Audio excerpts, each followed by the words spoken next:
So thanks a lot for joining us for part 2. This is like the nuts and bolts of technology on this one. So we're back again with Mr. Peters, Mrs. Moser, and Mr. Scholl here to kind of give you a little bit of more support for Zoom and Schoology, and to talk to you guys about Tech Tuesday, which we've started here at the high school in the last couple weeks. So thanks a lot for taking some more time out to talk to us today. In the last episode, we talked about the introduction of all these new tools. We talked about, I think it was Mr. Peters mentioned that, we all mastered Google Classroom and Google Meet last year, and now we're in Zoom and Schoology. So I know that's been causing a lot of angst and anxiety for people, but, we're making it through. So we're just going to ask for some just very general things, maybe some questions, the most common questions that you've heard or gotten about, our newest technologies here that we're using a lot, and then just kind of giving you a little bit of, feedback and some thoughts to how to kind of combat those. So thanks a lot for joining us again, everybody. If you want to hear what their 9th grade years were like, tune into the first episode. We're not going to go through that again.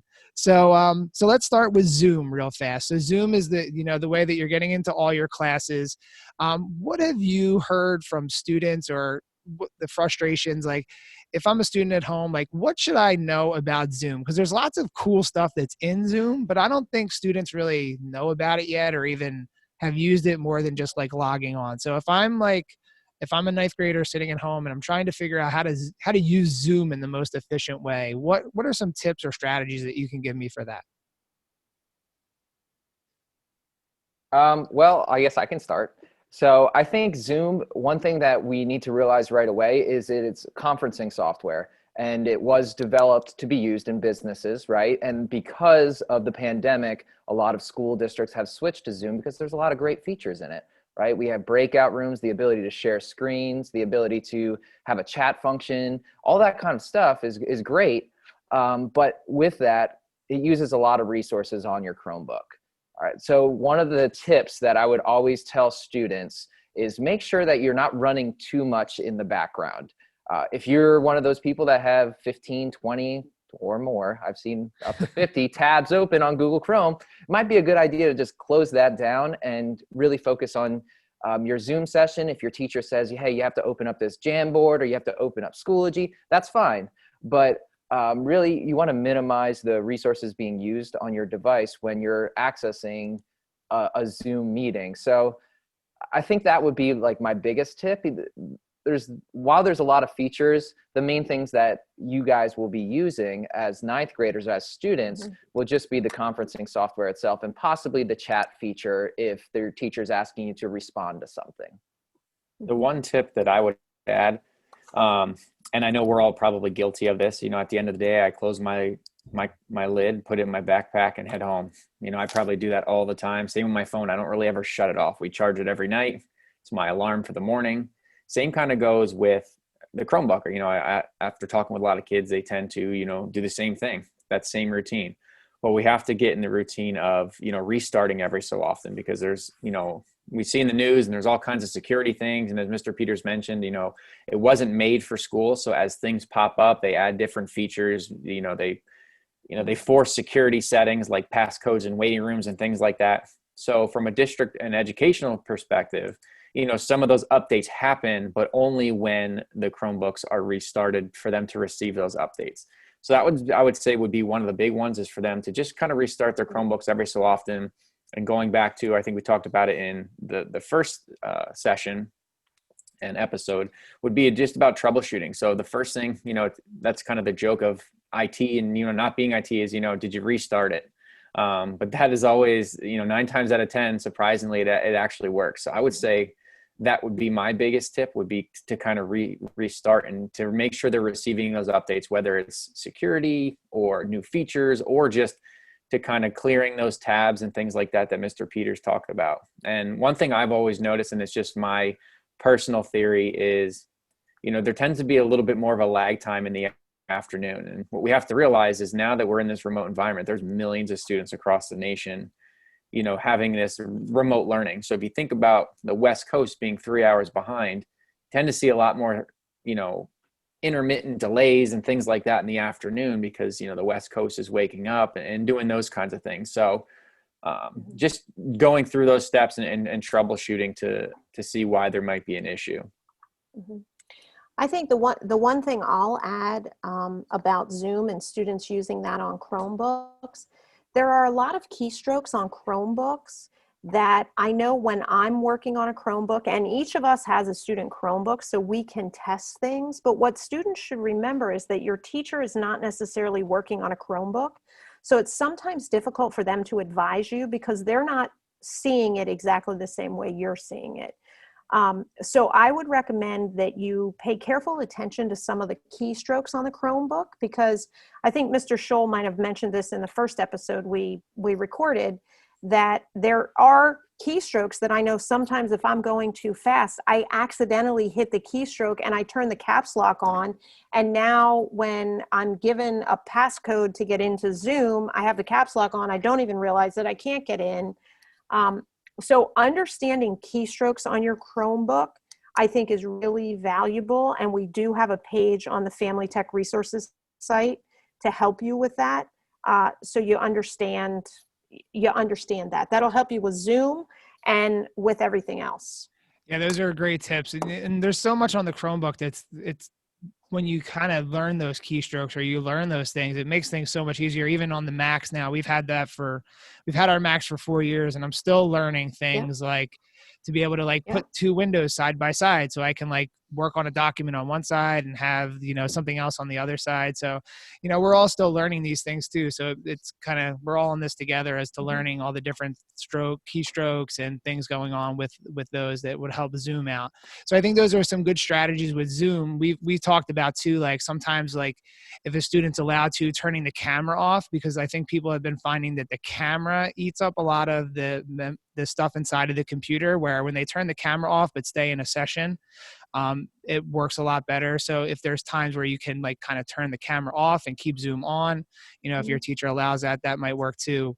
But I think I liked at the beginning where it's like not having 25 tabs open. So you can't try to watch Netflix and try to be on Zoom and try to be on all the other things at the same time. So it's kind of an easy giveaway there. So lots of good stuff for Zoom. So we'll keep them kind of short because there are like bountiful resources that you have all produced and put out there. But I wanted to kind of get like the top things here. So our next one is Schoology. So that's the new learning platform that we have this year, learning management system, I guess technically is what it's called. So again, I'm just going to ask for like one big kind of takeaway for how to navigate Schoology and kind of, I think a lot of people are finally starting to get it. One thing that I think would be kind of interesting if you can speak to, and I know it's been a bigger issue than what we have, but like linking your drive to Schoology or like making sure that your drive is linked. I think that seems to be something that students kind of, I don't know how that happens, but that's something that kind of comes up a lot. But like, if you're looking or thinking about what are some of the troubleshooting tips for Schoology related things that might be critical for our students to kind of know, just the quick ones, and then obviously they can go explore the further details that you guys have. You want me to take that one? Go ahead, Mr. Yeah, we're going to defer to Mr. Scholl. Yes, Mr. Scholl is the Schoology expert. He answers all of the high school questions about Schoology, so he may dominate this part of the conversation. That's okay. Also referred to as Schoology. But it's not Schollology, right? Though it's not. No, it's not. I was thinking of trademarking it, but I decided not to. So I'm going to answer the first one about the linking of a Google Drive, and this happens to us. So if you think about it from how that workflow of Google and Schoology work, and if I leave on a Friday and I'm inside of Schoology or Gmail, sometimes if I'm not on my computer, I open up Sunday or Monday. It's going to ask me to re-authenticate and make sure I'm Mr. Scholl at eastpennsd.org. Schoology does the same thing. So when you're disconnecting, the reason you might not be able to open a Google Doc is because in Google, a lot of the times we have it set so that, a Google Doc is anyone at eastpennsd.org can view. So Schoology doesn't recognize that we haven't reauthorized or reconnected our drive. It doesn't recognize that we're part of East Penn.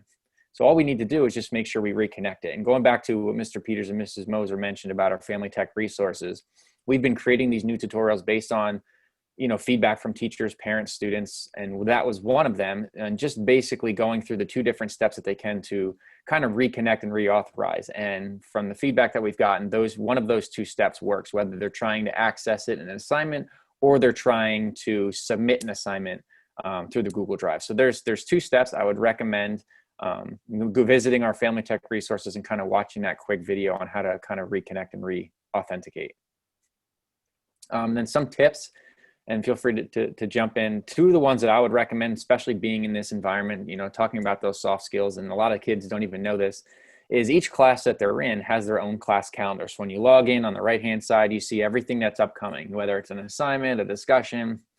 One thing you don't realize is through the calendar icon, they have the ability to kind of create their own calendar, and think of that as like a digital, like agenda book for, time management, thinking about things that are coming up, whether they have to review, kind of making a to-do list, and just really utilizing that to kind of overlay your own personal agenda book and kind of line that up with things that you have coming up.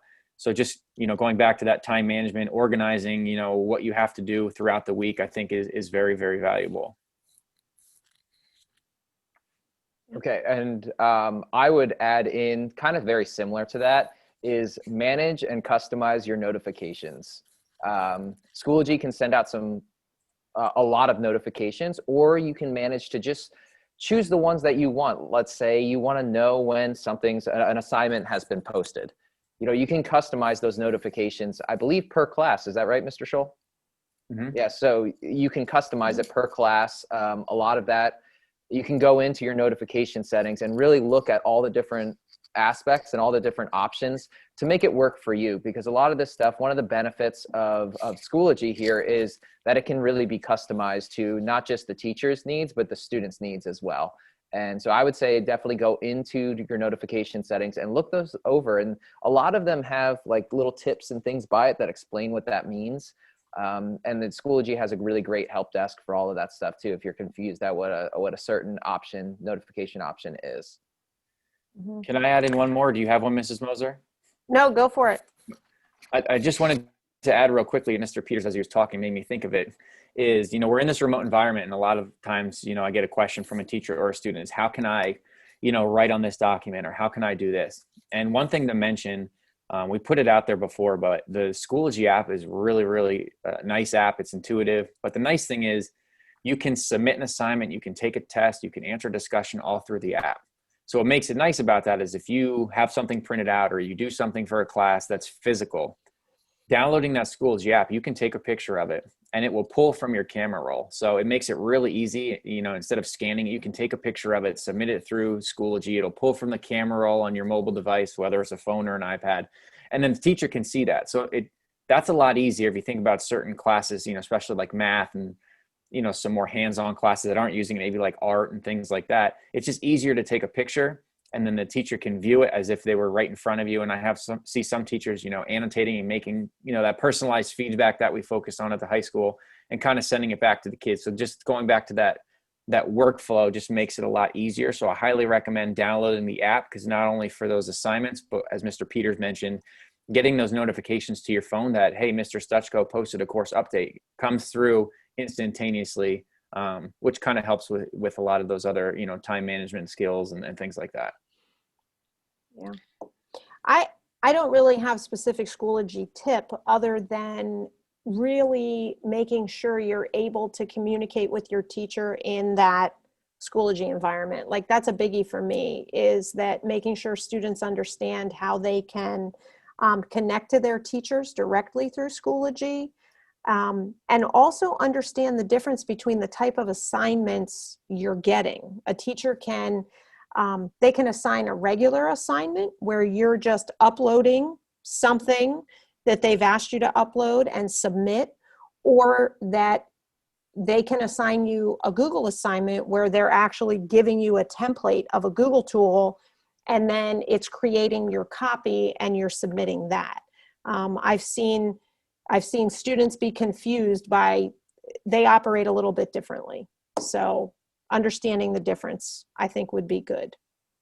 So as we kind of wind up this mini episode here, I know you've mentioned it before, but for parents or students that are listening at home, can you just direct them where on our website they could find the tech resource guide?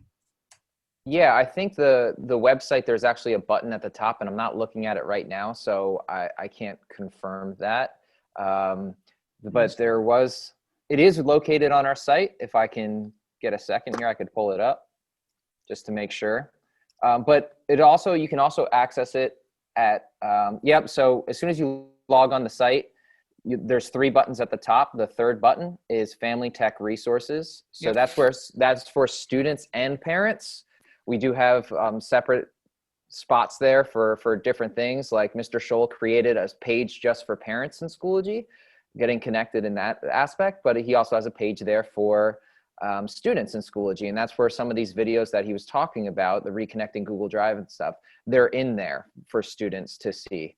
But again, I think it's also bookmarked on their Chromebook, so they'll be able to go in to the bookmark right in Chrome and access the Family Tech Resources right there as well.